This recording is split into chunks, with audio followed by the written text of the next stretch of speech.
Hello everyone. This Ignite presentation deals with surveys and questionnaires. I hope it will help you to determine whether a survey is the most suitable tool for your application. I chose to investigate this method of research because I hoped it would help my current teaching practice. In the future, I plan to investigate why girls choose to study technology education, or not to, and determine how to increase enrollment.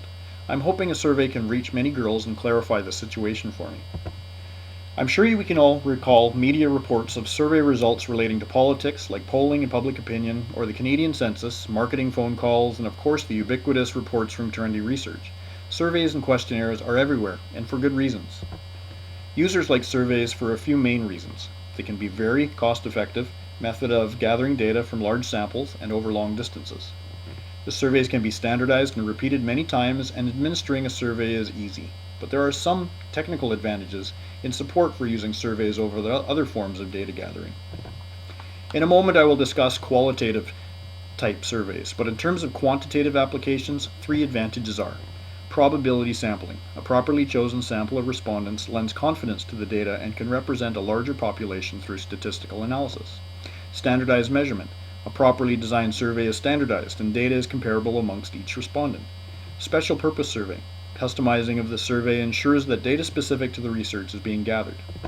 Some reasons a survey may not be the best data collection tool are due to bias of the sample group. Respondents may feel personal intrusion, obligated to respond, or inclined to give answers they feel are expected. Poor literacy and anonymity may be a factor. Response rates of surveys may also be so low that the data is invalid. One major reason, however, not to use a survey is that the data you desire might already be out there, so check first. Surveys can be designed to be qualitative, quantitative, or both. Most are quantitative to take advantage of statistical analysis tools, but in terms of social research, qualitative surveys are employed when information is wanted about a relatively small and specified group, especially to triangulate research as part of ethnography or action research. For the remainder of this Ignite presentation, I will be speaking in terms of qualitative surveys. A survey or questionnaire is one that asks prepared questions of a sample group. Working with children might mean special considerations if they are given pictures, manipulatives, or vignettes to process as part of a survey, so creating any survey takes a lot of careful thought.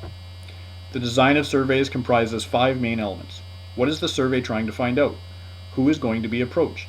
Careful question creation, and the mode of the survey delivery. Finally, the analysis. A clear reason for the survey is crucial for good design. This will ensure that it meets the intended goals.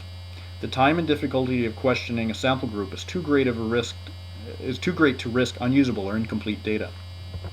Equally important is reaching a representative sample group. Qualitative surveys often focus on small groups. This type of sampling, called non-probability sampling, such as a class of students, is not made up of random people. Much of the effectiveness of a survey can hinge on the questions themselves. Great effort has been invested into creating effective survey questions over the past century, and literature is available for guiding this step in survey design. It's important that questions be standardized and word ambiguity is limited.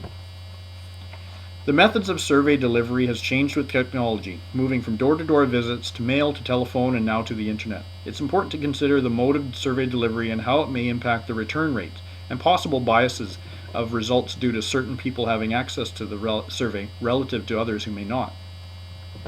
Analyzing data from qualitative survey would mirror that used during ethnographic, narrative, or similar research methods. Open-ended questions would be categorized and grouped to build a picture of the sample group's thoughts and feelings. Any quantifiable survey data, such as yes, no, or numerical scale questions, could have statistical analysis used for processing. Example 1. A mail-out survey was used to ask female members of the International Technology Educators Association for suggestions to increase enrollment of high school-aged girls in applied skills classes. The survey used a written response method, and analysis of the responses was organized into categorical recommendations. Example 2. A study aimed at grade 3 girls in Germany intended for them to experience hands-on electrical and woodworking projects. Surveys were conducted pre, post, and longer-term follow-up, asking closed and open-ended questions about their comfort with technology. Both quantitative statistical and qualitative analysis of the results were published. By this point, I hope you have a better understanding of how a qualitative survey can be used to triangulate research and solidify findings.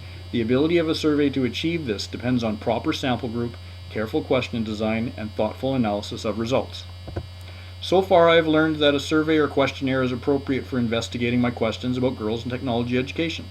Even though some data already exists, I feel conducting my own research is valuable and may reveal unique characteristics of the girls in my situation. I hope this has shed some light on the survey method for you. Thank you for listening.